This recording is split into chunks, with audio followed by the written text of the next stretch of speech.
할렐루야. 예, 반갑습니다.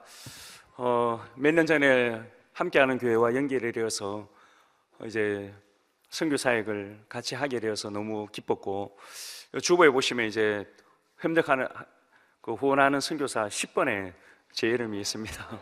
예, 10번에 제 이름이 있습니다. 예. 진작 와보고 싶었는데 지난 올해 이제 한국에 와서 이제 11월 9일 날 처음으로 함께하는 교회에 왔었습니다.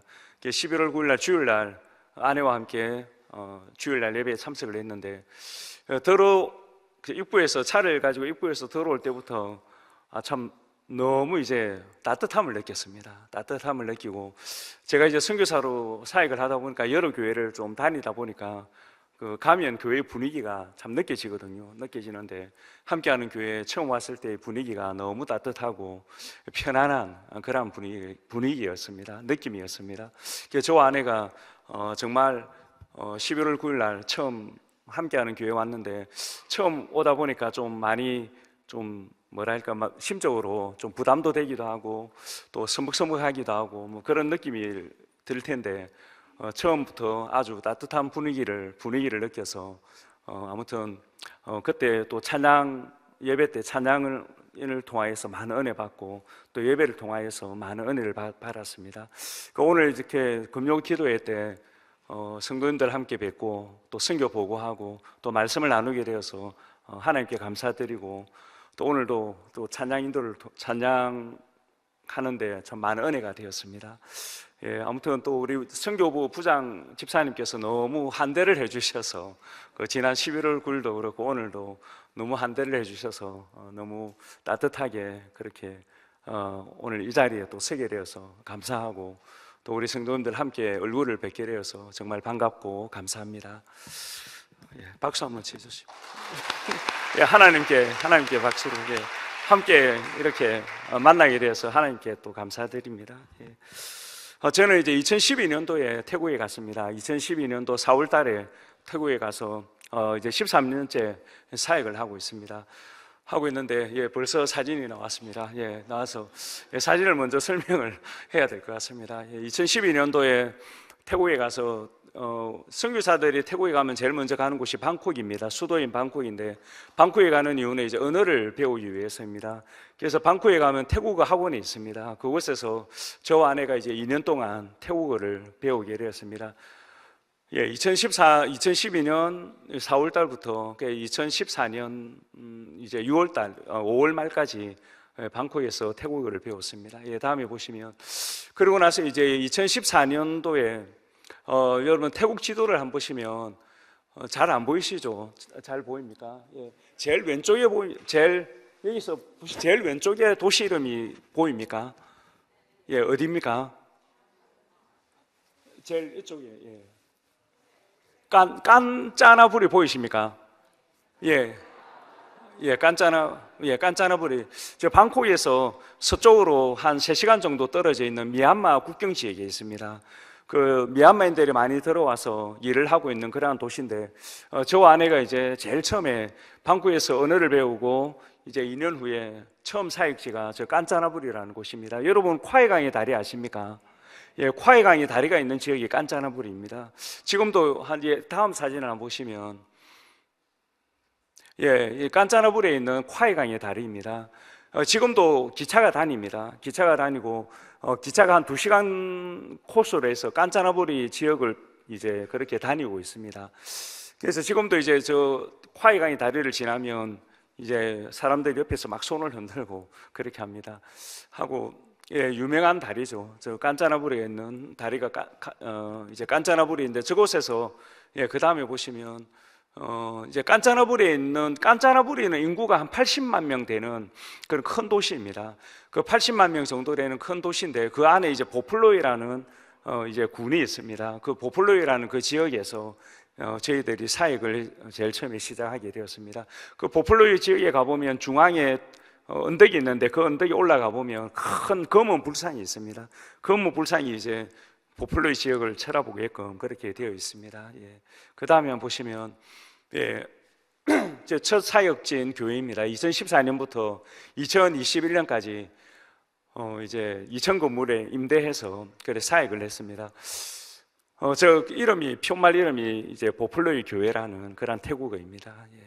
그 다음에 보시면 저와 아내가 선교 사역을 처음 시작하면서 마무리할 때까지 선교를 마무리할 때까지 3군데 교회를 개척해서 이양을 하자 그렇게 목표를 두었습니다. 그래서 한 교회에 7년을 두었습니다.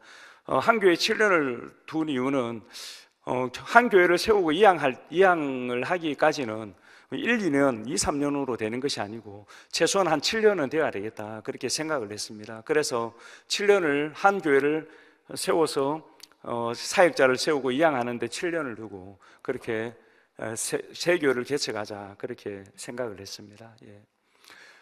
그래서 이제 깐짜나부리 교회는 7년 만에 이양을 하게 되었습니다. 그래서 외부에서 사역자를 모셔오기에는 힘들죠. 왜냐하면 사례비를 드려야 되고 하기 때문에 농촌교회에서 그거는 힘든 일이었습니다. 그래서 교회 성도들 중에 열심히 있는 3사람을 세우게 되었습니다. 남자 1분과 여자 2분을 이제 3분을 선택을 해서 이야기를 했습니다. 사례를 줄 수 없다. 그렇지만 일을 하면서 사역을 해라. 그 신학교는 보내주겠다 그렇게 이야기했습니다. 그런데 신학교는 정식 신학교는 못 가고 선교사님이 세운 그 한 달에 한 주간 하는 신학교가 있었습니다. 한 달에 월요일부터 목요일까지 한 달에 한 주간 합석하면서 신학을 하는 신학교가 있었는데 그 신학교에 이제 4년을 공부할 수 있도록 그렇게 해주었습니다. 그래서 이제 3명의 사역자를 세워서 이양을 하고 이 3명의 사역자가 지금도 열심히 보플로의 교회를 섬기고 있습니다. 그래서 매주 수요일 날, 토요일 날 전도하고 있고 금요일 날 기도회하고 주일 날은 이제 3명이 돌아가면서 설교를 할 수 있도록 그렇게 하고 있습니다. 예, 그 다음에 보시면 이거는 이제 깐짜나부리 보플로의 교회에 있을 때 전도할 때의 모습입니다. 마을 형성이 되어 있습니다. 태국에 가보시면 시골에 가보시면 농촌에 가보면 마을이 없는 것 같은데 가보면 또 마을이 다 있거든요. 그래서 겉으로 보기에는 좀 아무것도 없는 것 같은데 안으로 들어가면 또 마을이 구석구석에 다 이제 있습니다. 그래서 마을을 이제 다니면서 전도를 했는데 그 가운데 위쪽에 있는 저 마을은 좀 기억에 남는 게 뭐냐 하니까 바퀴벌레가 굉장히 많았던 마을로 기억을 하고 있습니다. 그래서 전도를 하러 갔는데 막 수십 마리 바퀴벌레가 그 옆으로 막 다니는 겁니다. 다니는데 태국 사람들은 전혀 거기에 아무 거리낌 없이 거기서 뭐 야채를 다듬고 막 거기서 하고 있는 것입니다. 그래서 이제 전도를 하고 같이 기도하다 보니까 이제 뭔가 간질간질해서 보니까 바퀴벌레가 막 올라오고 있는 것입니다. 제 아내가 바퀴벌레 진짜 싫어하는데 지금도 바퀴벌레 집에 나타나면 제 이름을 부릅니다. 빨리 오라고, 잡아달라고. 근데 저 때는 아무 소리도 안 하고 가만히 있더라고요. 그래서 끝까지 가만히 있어서 다 끝나고 물어봤죠. 어떻게 바퀴벌레가 그렇게 수십 마리가 앞에 왔다 갔다 하는데 가만히 있었냐 하니까 전도하는데 어쩔 수 없었다면서 그렇게 이야기를 하는 것을 들었습니다. 예. 그래서 아무튼 다 가난하고 다 좀 힘들게 사는 그러한 마을이었습니다. 그래서 그 다음에 보시면 이거 초창기 교회 모습입니다. 그래서 이제 점점 이제 좀 발전하는 그런 모습입니다. 처음에 제일 위쪽에 있는 왼쪽에 보시면 제 자녀들입니다. 자녀들 3명, 딸 1명, 아들 2이 같이 이제 깐짜나부리에 가서 예배를 드리는 그런 모습입니다. 그렇게 해서 점점 이제 좀 아이들이 초창기에는 많이 와가지고 그렇게 이제 사역을 하게 되었습니다. 그 다음에 보시면 점점 이제 어른들이 또 오게 되었고 보플로 교회가 조금씩 이제 성장을 하게 되었습니다. 다음에 한번 보시면 이제 미얀마 국경 지역이다 보니까 미얀마인들이 많이 들어와 있는데 그 미얀마인들은 공장에서 생활을 합니다. 그래서 공장에서 그곳에서 이제 집을 이제 쭉 만들어 놓은 거죠. 방을 만들어 놓았습니다. 그래서 그 방에 들어가서 이제 살면서 공장 안에서 살면서 일을 할 수 있도록 하는데 특별한 일이 있으면 함께 모여서 예배를 드리더라고요. 뭐 생일이나 뭐 어떤 특별한 날이면. 그래서 그럴 때마다 이제 저희들을 좀 초청해서 예배를 드려달라 그렇게 요청을 합니다. 그래서 가서 이제 예배 드리는 그런 모습입니다. 다음에 보시면 보플로 교회 3명의 사역자들입니다. 3명의 사역자들. 다음에 보시면 신학교의 모습입니다. 다음에 그래서 깐짜나부리는 미얀마 국경과 맞닿아 있고 미얀마인들이 많이 살고 있습니다. 보플로의 교회도 성도들의 반은 태국인이고 반은 미얀마인들입니다. 저와 아내가 7년 동안에 깐짜나부리 보플로의 교회에서의 사역을 마치고 2022년부터 방콕에서 동북부 쪽으로 2시간 반 거리에 있는 사라부리라는 그 도시 안에 있는 그 무왕렉에 와서 사역을 하고 있습니다. 예, 다음에 보시면 잘 안 보이고 아무튼 그러니까 방콕에서 서쪽으로 가면 서쪽으로 3시간 거리면 깐짜나불입니다. 미얀마 국경 지역. 그리고 나서 깐짜나불에서 직선으로 쭉 한 4시간 정도 쭉 오면 방콕에서는 동북부 쪽인데 깐짜나불에서 일직선으로 쭉 오면 4시간 좀 걸리는 지역에 사라불이라는 도시가 있습니다. 그 도시에 저희들이 가서 사역을 하게 되었습니다. 다음에 보시면 사라불은 이제 방콕에서는 동북부 쪽으로 한 2시간 반 정도 떨어져 있습니다. 다음에 보시면 그래서 사라불이 시도인데 사라불이는 한 인구가 한 60만 명 정도 됩니다. 그래서 맨 오른쪽 보라색이 한글로 이제 무왕렉이라고 적혀 있지 않습니까? 그 지역이 무왕렉 군입니다. 보라색 저 모양이. 다음에 보시면 그래서 무왕렉 지도입니다. 무왕렉 지도인데 무왕렉은 인구가 한 5만 5천 명 정도 되고요. 그래서 6개의 면으로 이루어져 있고 가운데 있는 저 한글로 무왕렉이라고 적혀 있는 저 지역이 저희들이 사역하고 있는 면에 속하고 있는 지역입니다. 지금도 저 면에만 교회가 몇 개 있고 나머지 5개의 면에는 교회가 없습니다. 인구는 다 비슷비슷합니다.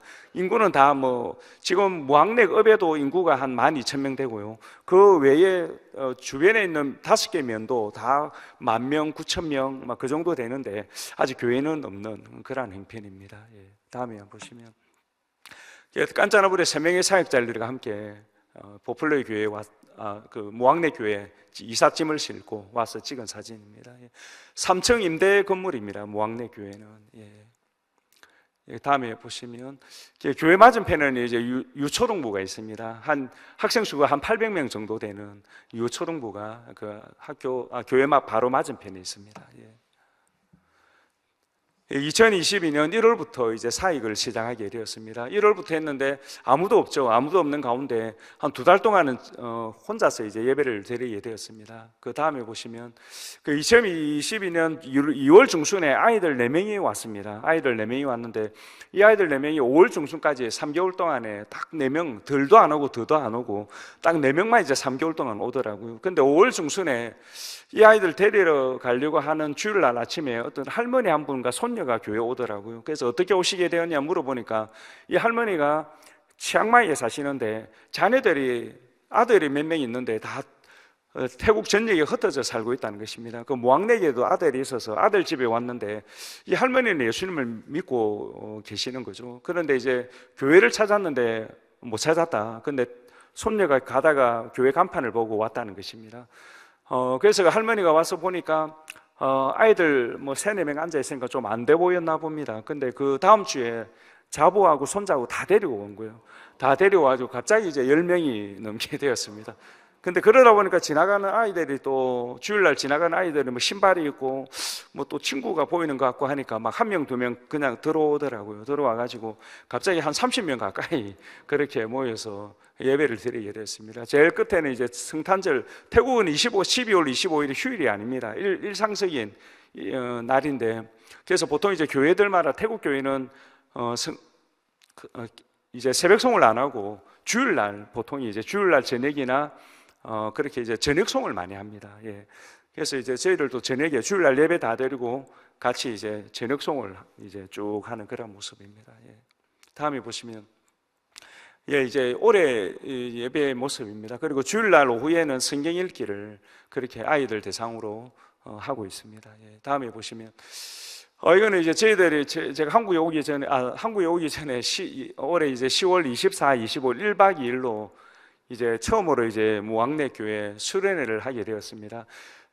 이제 리조트에서 했습니다. 왜냐하니까 다 어렵게 살다 보니까 한번 대접하고 싶은 마음이 좀 생기더라고요. 그래서 한번 그냥 리조트에 가가지고 한번 수련회를 한번 해야 되겠다 그런 생각으로 그래서 1박 2일로 그렇게 수련회를 하게 되었습니다.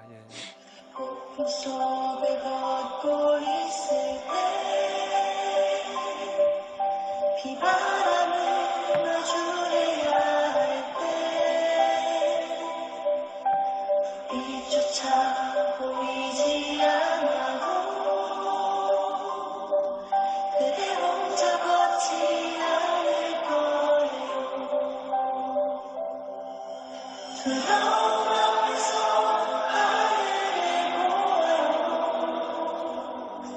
외로운 그대여 걱정 마요. 꿈꾸는 그 길을 또 걷고 걸어요. 그대 혼자 걷지 않을 거예요.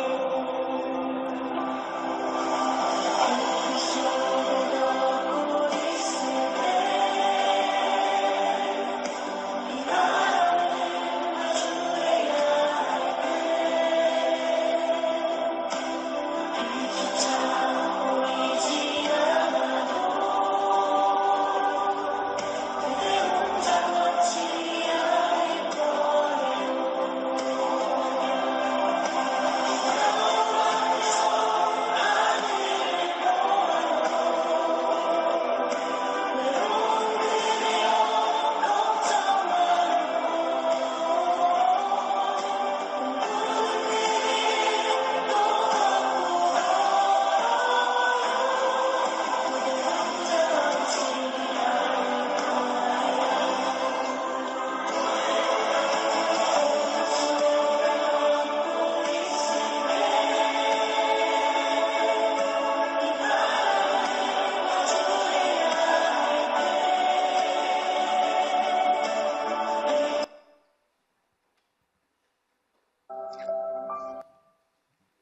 예, 현재 이제 카오야이 무학력교회는 한 30여 명이 모여 예배를 드리고 있습니다.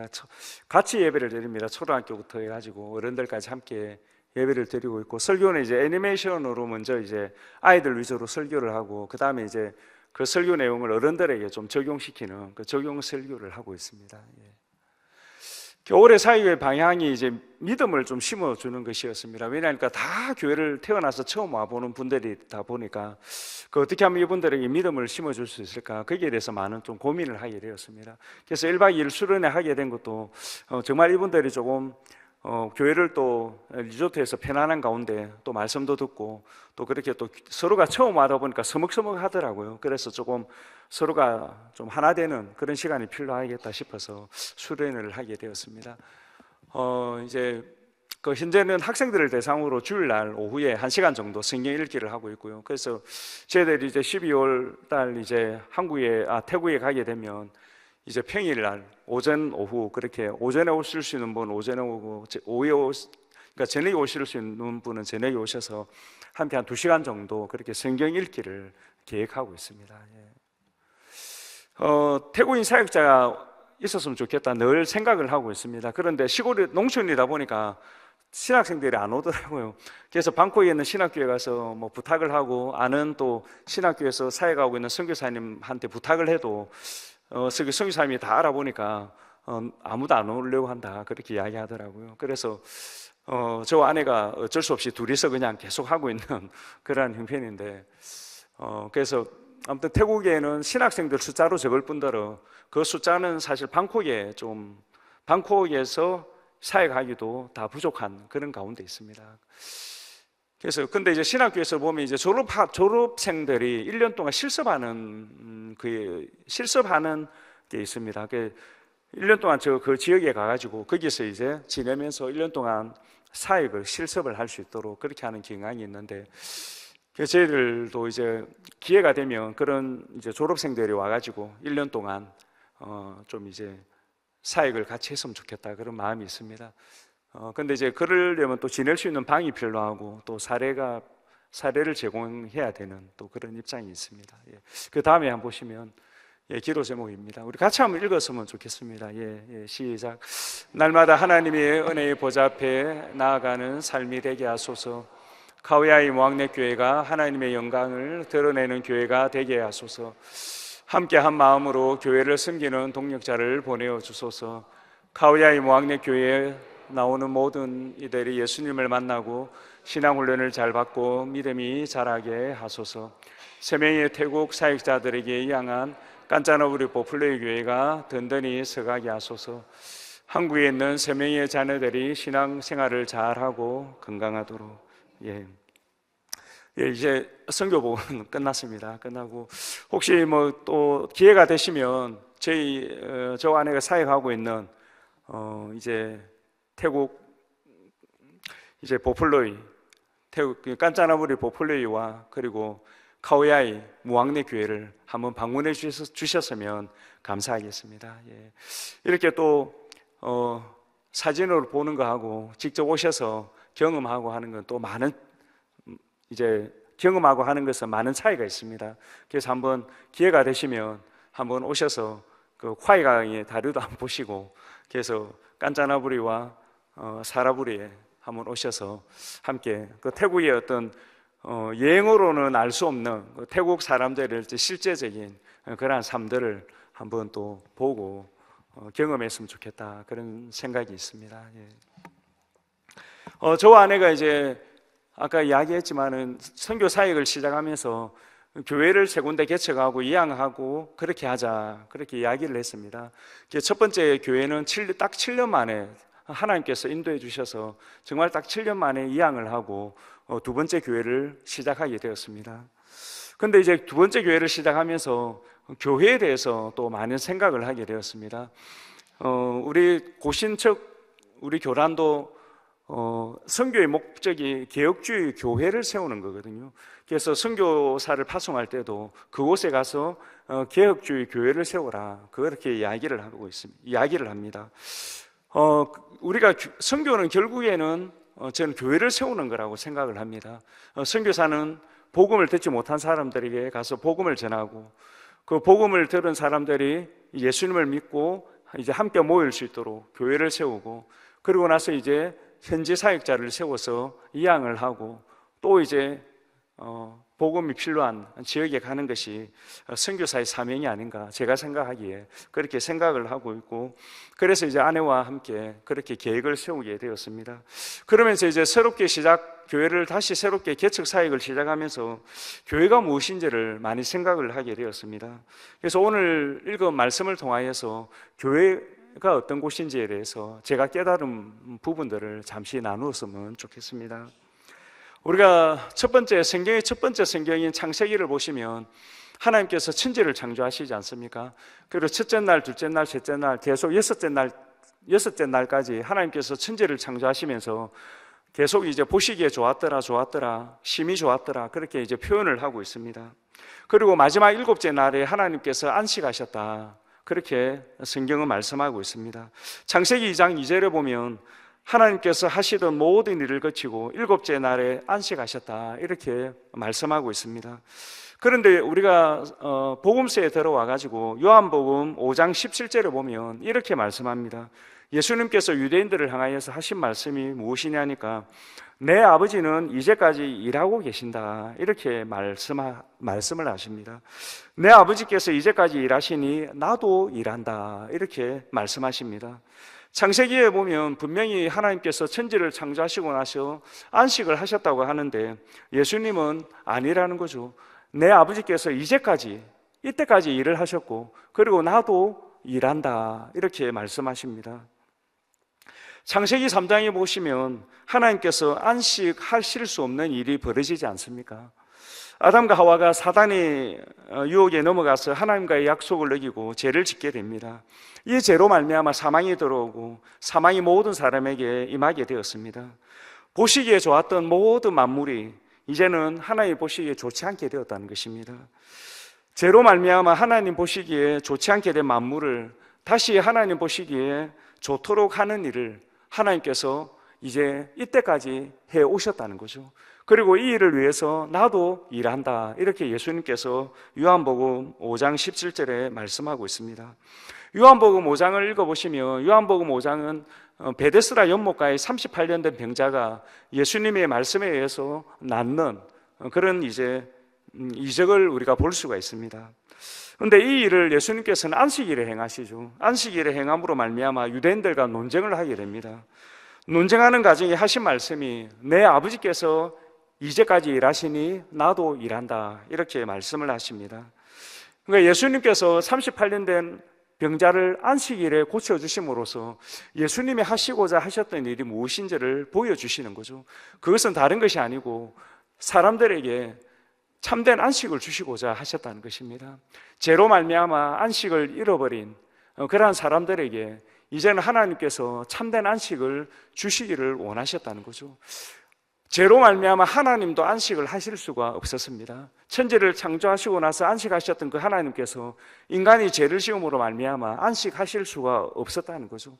근데 하나님뿐만이 아니고 인간이 죄를 지음으로 우리 사람들, 우리 인간들도 안식을 할 수가 없게 되었다는 거죠.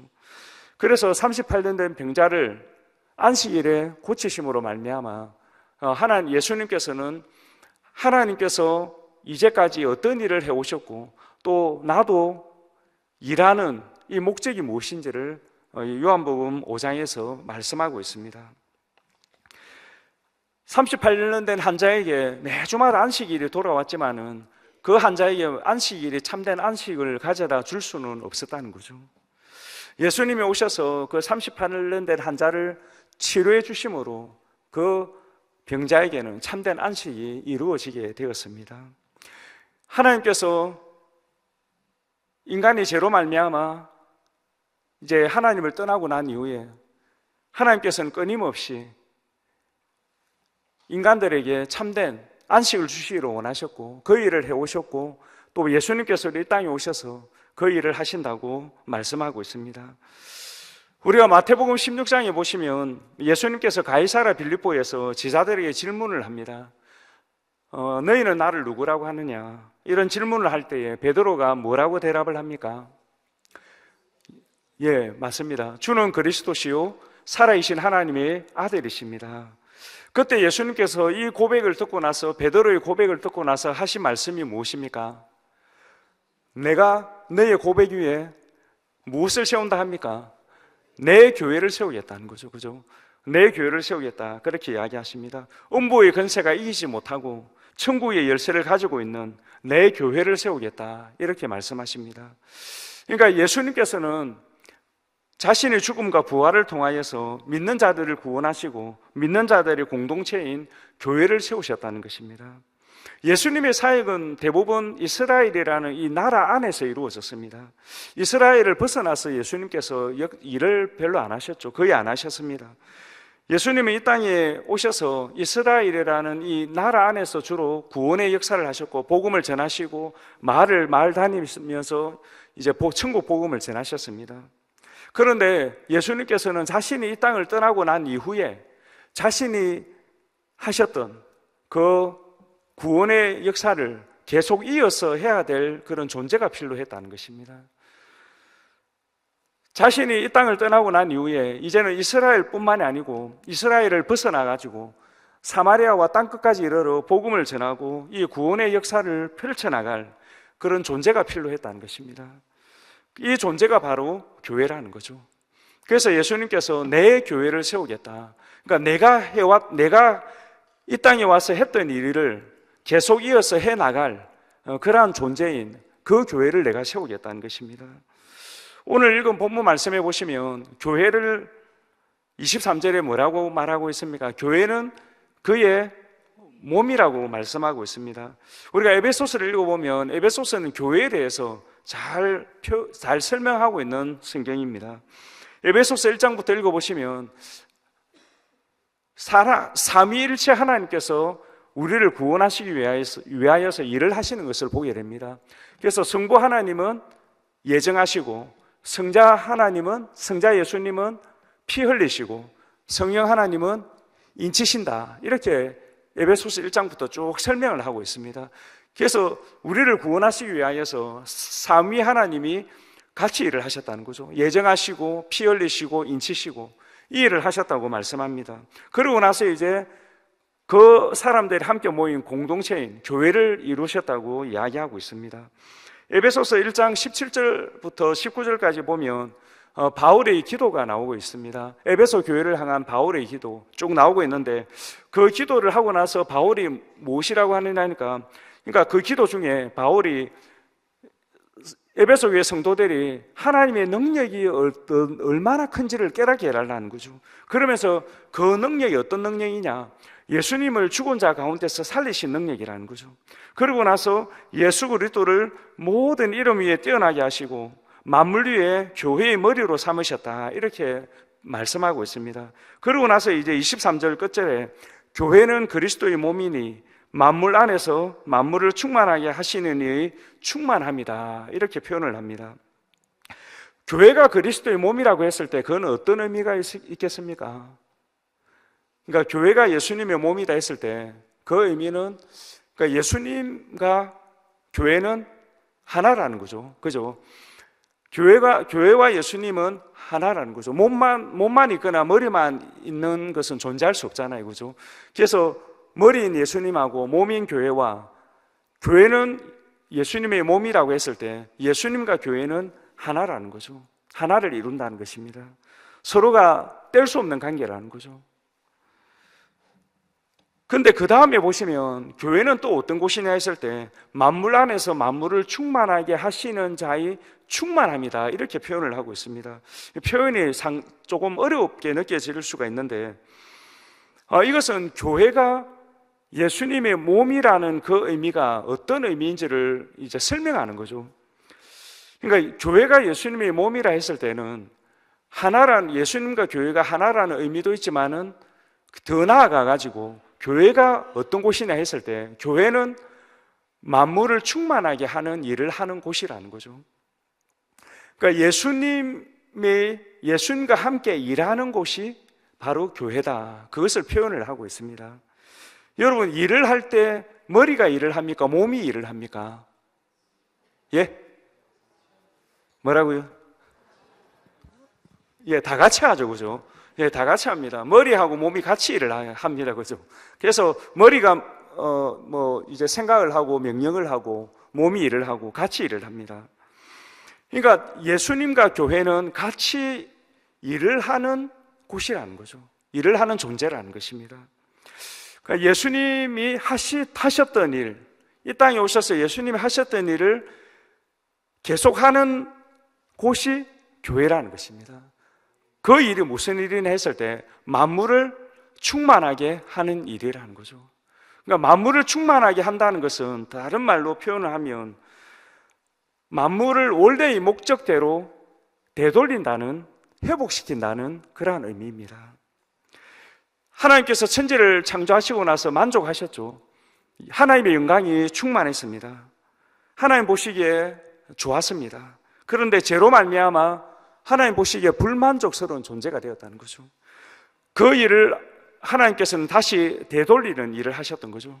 다시 만족스러운, 다시 하나님 보시기에 아름다운, 심이 좋은 그런 존재로 다시 되돌리는 그 일이 바로 충만하게 하는 일이라는 것입니다. 그래서 로마서 8장 19절에 말씀하기를 피조물이 고대하는 바는 하나님의 아들들이 나타나는 것이며 피조물이 다 이제까지 함께 탄식하며 함께 고통을 겪고 있는 것을 우리가 안다, 이렇게 말씀하고 있습니다. 하나님께서는 만물을 다시 충만하게 하시기 위하여 일하시고 예수님도 동일하게 이 일을 하기 위하여서 이 땅에 오셨고 또한 이 일을 떠나시면서 이 일을 교회에 맡기셨던 것입니다. 그래서 교회는 그리스도의 몸입니다. 예수님의 일을 하는 곳이 교회입니다. 하나님께서는 예수님을 모든 이름 위에 뛰어나게 하셨습니다. 만물을 그의 발 아래에 복종시키셨습니다. 다시 말하자면 교회는 어떤 곳이냐 했을 때 교회는 예수님과 동일한 지위가, 동일한 위치에 있다는 것입니다. 교회는 예수님이 가지셨던 그 위치를 동일하게 가지고 있습니다. 왜냐하니까 예수님과 교회는 하나라는 거죠. 교회는 예수님의 몸이기 때문에 예수님이 부활하시고 나서 가지셨던 만물 위에 뛰어난 존재, 만물을 발 아래에 복종하게 하셨던 그 위치, 그 역할, 그 이제 위치가 바로 교회의 위치라는 것입니다. 그래서 교회는 시시한 곳이 아니라는 거죠. 교회는 예수님의 몸이기 때문에 예수님이 가지셨던 모든 것들을 동일하게 가지고 있습니다. 예수님이 가지셨던 그 영광이 교회에 있다는 것입니다. 예수님이 가지셨던 그 능력이 교회에 있다는 것입니다. 하나님은 지금도 교회를 통하여서 일을 하고 계시고 또 교회를 통하여서 예수님이 하셨던 그 일을 교회를 통하여서 계속적으로 이 세상 끝날까지 하기를 원하고 계십니다. 성경에서 말씀하고 있는 교회의 존재는, 교회의 상태는, 위치는 우리가 상상하는 그 이상이라는 것입니다. 에베소서 3장 10절에 보시면 이렇게 말씀합니다. 교회로 말미암아 하늘에 있는 통치자들과 권세들에게 하나님의 각종 지혜를 알게 하려 하셨다. 그러니까 하나님은 교회를 통하여서 교회로 말미암아 하늘에 있는 영적인 존재들에게까지 하나님의 지혜를 알게 하시기를 원하셨다는 거죠. 그러니까 하나님 보시기에, 예수님이 보시기에 교회는 완전한 존재라는 것입니다. 충만한 존재라는 거죠. 교회를 바라보시는 예수님의 마음은 기쁨이요, 즐거움입니다. 만족입니다. 예수님은 지상의 교회를 남겨두셨고 그 교회를 통하여서 자신이 하셨던 그 일을 세상 끝날까지 해나가고 계십니다. 그러면 우리가 이 특권과 사명을 가지고 있는 이 교회가, 우리 교회가 어떻게 해야지 이 일을 감당할 수가 있습니까? 우리가 예수님의 삶을 통하여서 알 수가 있습니다. 예수님께서 이 땅에 오셔서 사역을 시작하실 때에 무엇을 받았습니까? 무엇을 받고 사역을 시작했습니까? 돈을 받았습니까? 물질을 받았습니까? 세상의 지위를 받았습니까? 무엇을 받고 사역을 시작했습니까? 예, 맞습니다. 예, 성령을 받으셨죠. 예수님께서 성령을 받고 나서 그 다음에 사역을 시작하셨습니다. 우리가 마태, 마가, 누가, 요한 사복음서를 보시면 공통적으로 나오는 사건이 나오는데 그 사건은 바로 예수님이 요단강에서 세례요한에게 세례를 받으시는 모습입니다. 요단강에서 세례요한에게 세례를 받으실 때 받고 이제 물에서 올라오시니까 어떻게 됐습니까? 하늘이 열리고 성령이 비둘기같이 임하셨다는 거죠. 그 다음부터 그 사복음서에 다 있습니다. 그 다음부터 예수님이 본격적으로 사역을 시작하십니다. 성령에 이끌려 광야에 가셔가지고 40일 동안 금식하시고 마귀에게 시험을 받으시고 또 마귀의 시험을 이기시고 돌아오셔서 이제 성전에서 가셔서 말씀을 전하시면서 이제 사역을 본격적으로 시작하셨던 것입니다. 우리가 복음서를 읽어보면 예수님의 사역은 성령을 이제 받고 나서, 성령의 충만함을 받고 나서 사역을 시작하셨습니다. 사도행전 10장 38절에 보면 이렇게 말씀합니다. 하나님이 나사렛 예수에게 성령과 능력을 기름 붓듯 하셨으며 그가 두루 다니시며 선한 일을 행하시고 마귀에게 눌린 모든 사람을 고치셨다. 이렇게 말씀합니다.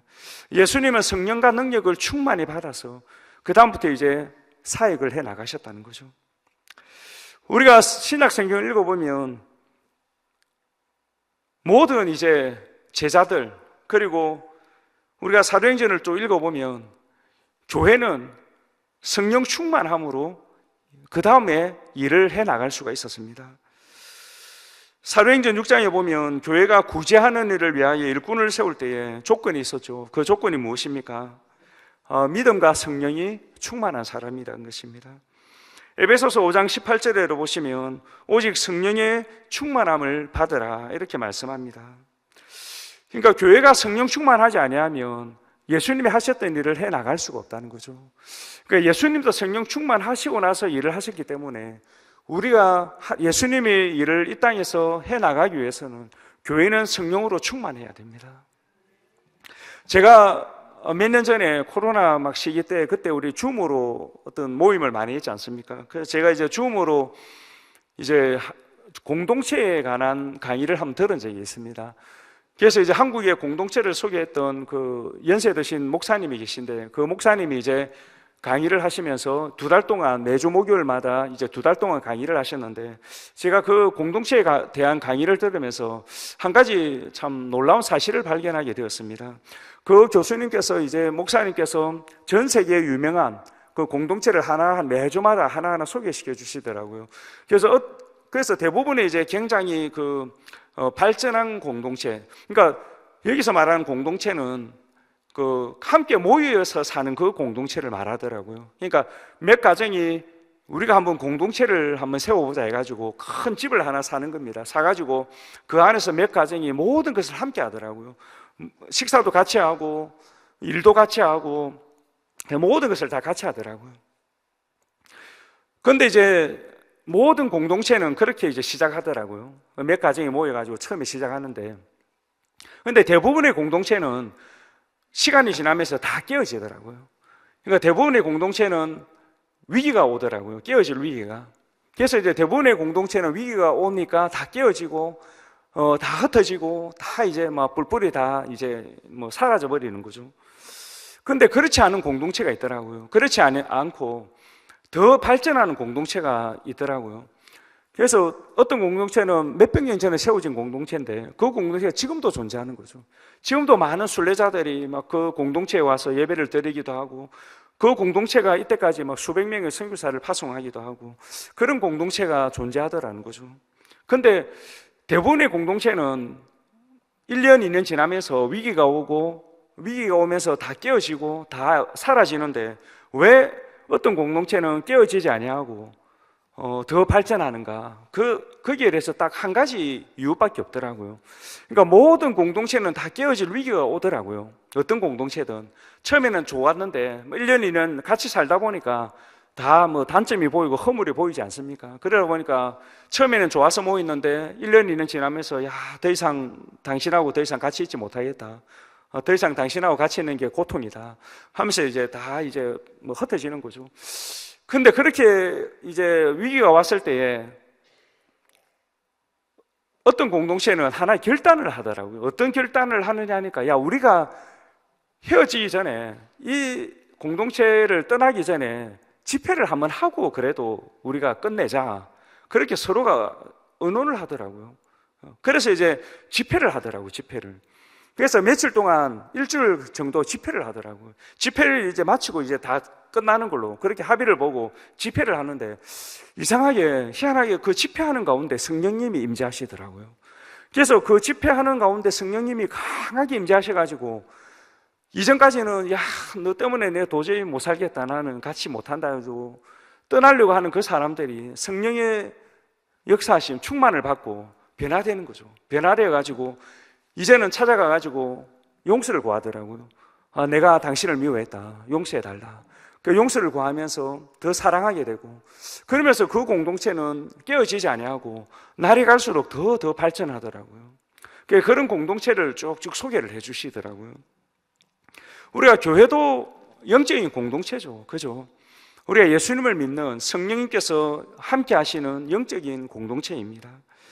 마찬가지로 교회도 늘 위기가 있죠. 늘 위기가 있습니다.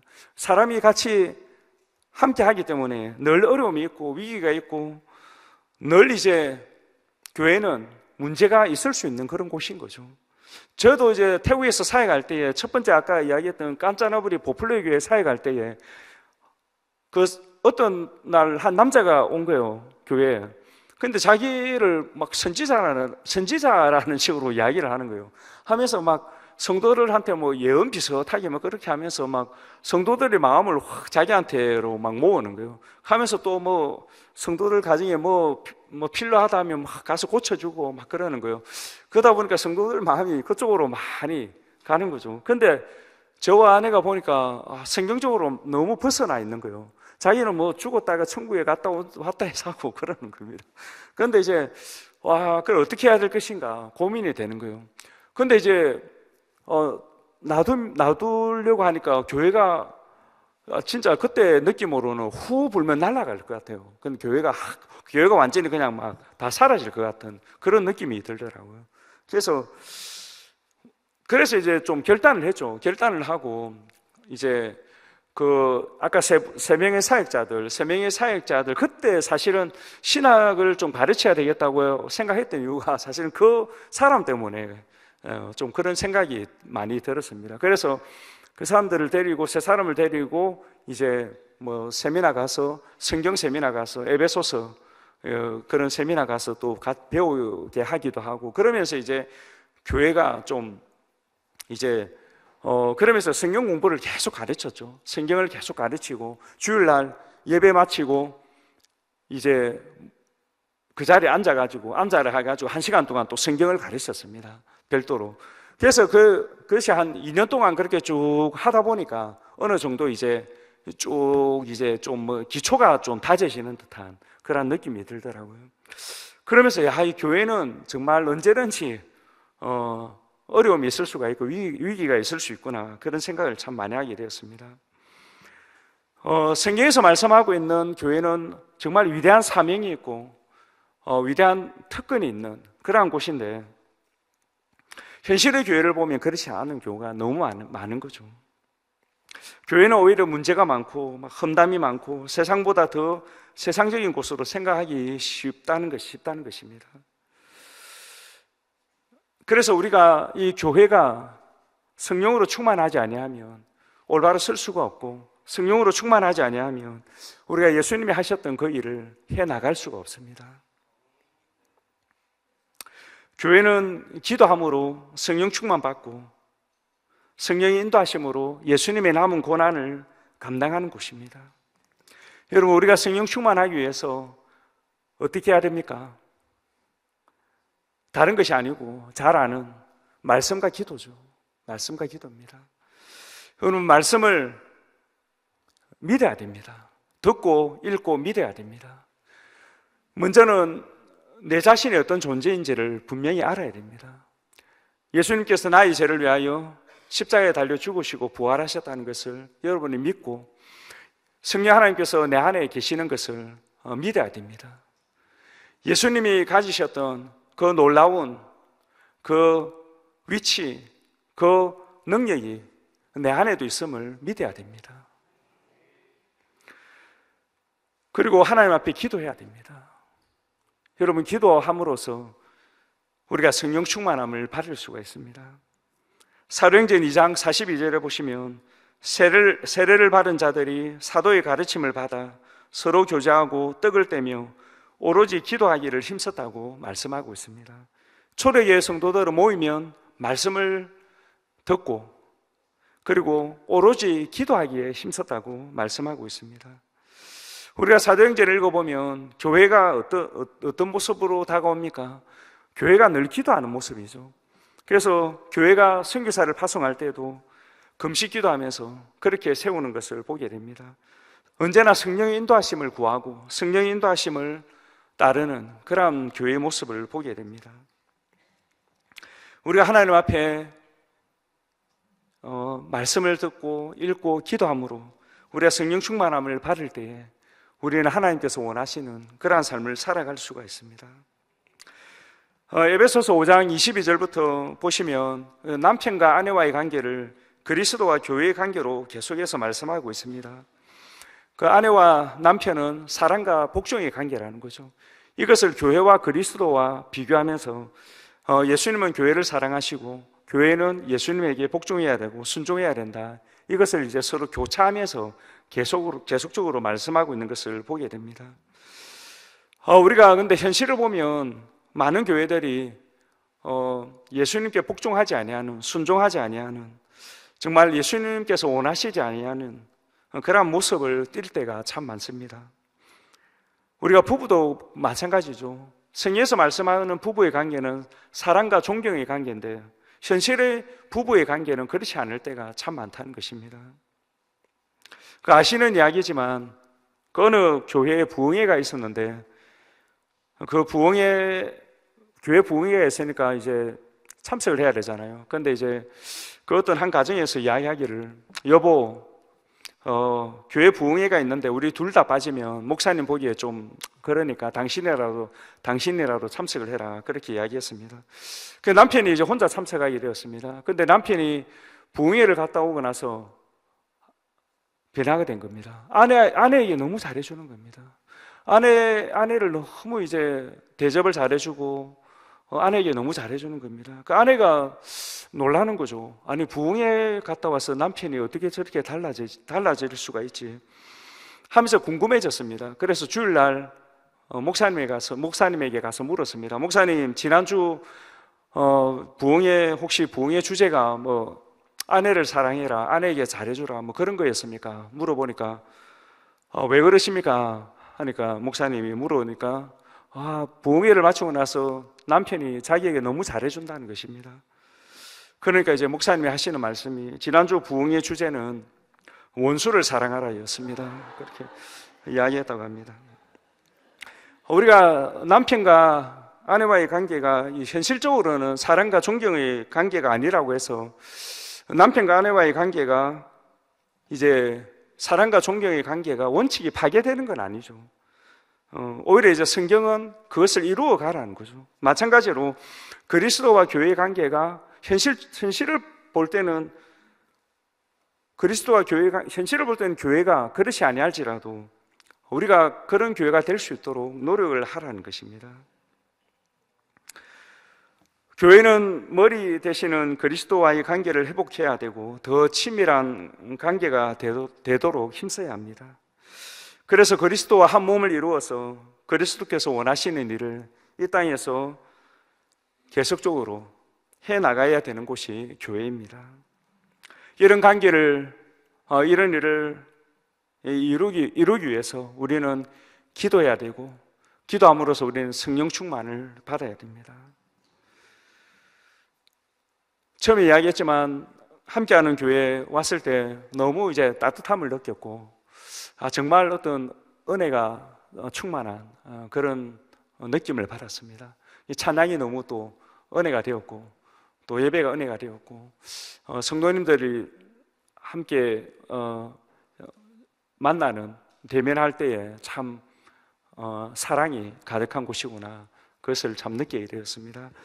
그 함께하는 교회가 앞으로 더 정말 성령님이 충만히 임재하시는 더 이제 이곳에서 예수님이 하셨던 그 일을 더욱더 잘 감당하는 그런 주의 몸된 교회가 되시기를 주님의 이름으로 축원합니다.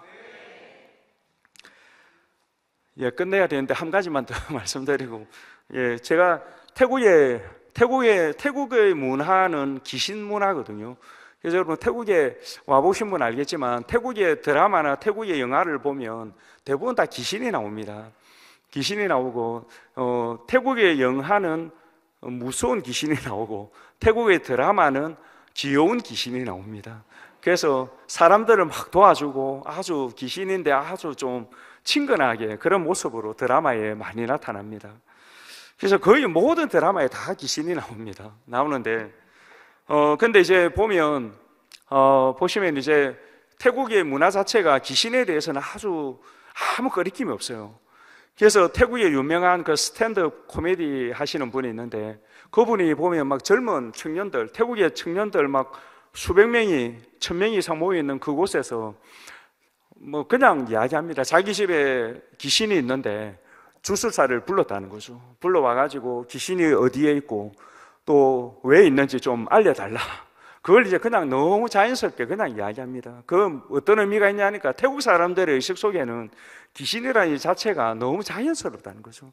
너무 친근하고 아무 거리낌이 없고 자기 집에 다 있다는 거죠.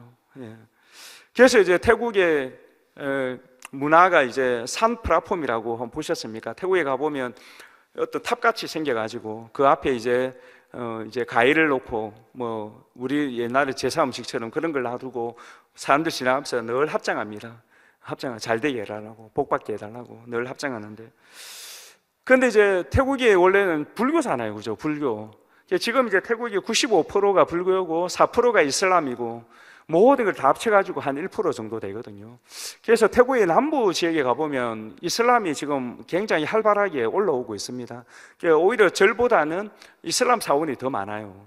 저 남쪽으로 내려가 보면 말레이시아 국경 지역부터 해가지고 쭉 올라와 보면 끄라비나 어떤 그런 데 가보면 대부분 이슬람 사원이 많습니다. 학교도 대부분 이슬람 학교고 선생님들이 다 히잡을 쓰고 그렇게 가르치고 있는데 근데 이제 불교와 이슬람이 이제 굉장히 강한 거죠. 그 불교가 많은데 그런데 불교의 사상이 뭡니까? 인간공복의 사상이거든요. 그러다 보니까 이 복음을 전해도 예수님을 믿으면 모든 죄가 용서받고 하나님의 자녀가 되고 천국에 갈 수 있다. 그렇게 이야기를 해도 이 사람들은 그것을 받아들이기가 힘든 거죠.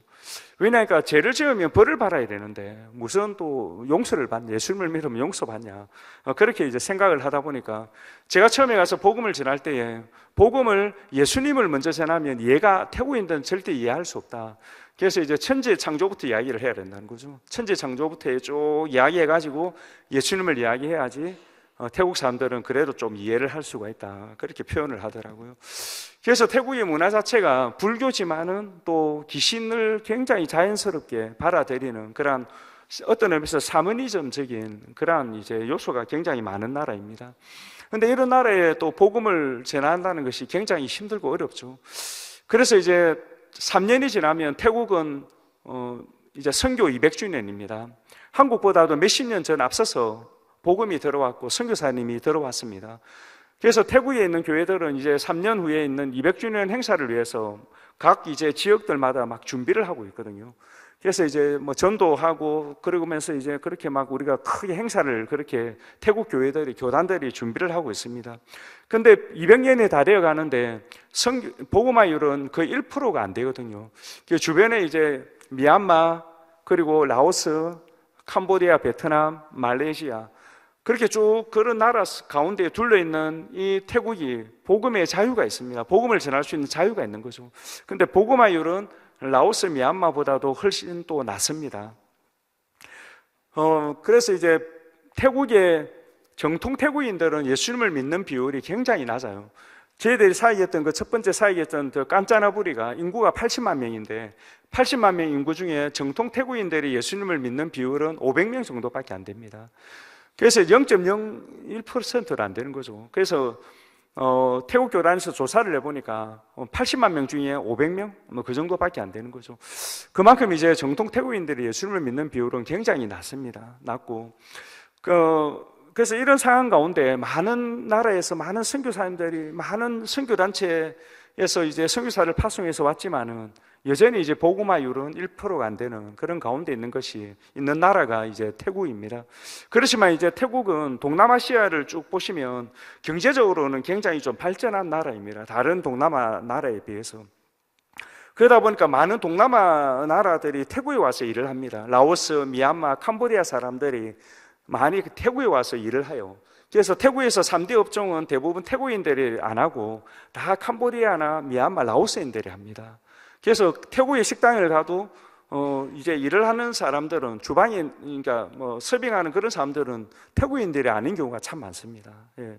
그만큼 이제 태국이 경제적으로는 동남아시아에서 좀 위에 있다 보니까 많은 나라에서 오는데 그래서 이제 태국이 사실 복음화되면 주변의 나라에 많은 영향력을 미칠 수 있는 그런 위치에 있다는 것입니다.